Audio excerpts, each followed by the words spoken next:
તમને ઘણીવાર એવું લાગતું હશે નહીં કે હું એટલો સક્સેસફુલ નથી, કે એટલો સ્માર્ટ નથી, કે બીજા લોકો મારાથી સારા છે.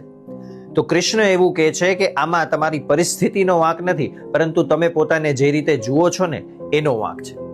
યુદ્ધ પહેલા અર્જુન એ ડરી નતો ગયો, માત્ર એ અંદરથી તૂટી ગયો હતો. જેમ કે આપણે ઘણીવાર તૂટી જઈએ છીએ પ્રેશરથી કે કમ્પેરિઝનથી. ભગવદ્ ગીતામાં કૃષ્ણ એક ખૂબ જ પાવરફુલ સત્ય કહે છે કે દુનિયામાં તમામ જે જીવ છે ને એ સંપૂર્ણ જ છે. તો પ્રોબ્લેમ એ છે કે આપણે એ ભૂલી ગયા છીએ કે આપણે કોણ છીએ. અને જ્યારે આ આત્મજ્ઞાન નથી હોતું ને ત્યારે જીવન ખૂબ હેવી લાગે છે.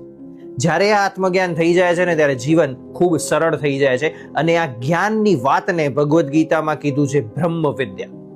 તો પછી પ્રશ્ન થાય કે તો મારે ડેઈલી લાઈફમાં જીવનમાં શું કરવાનું?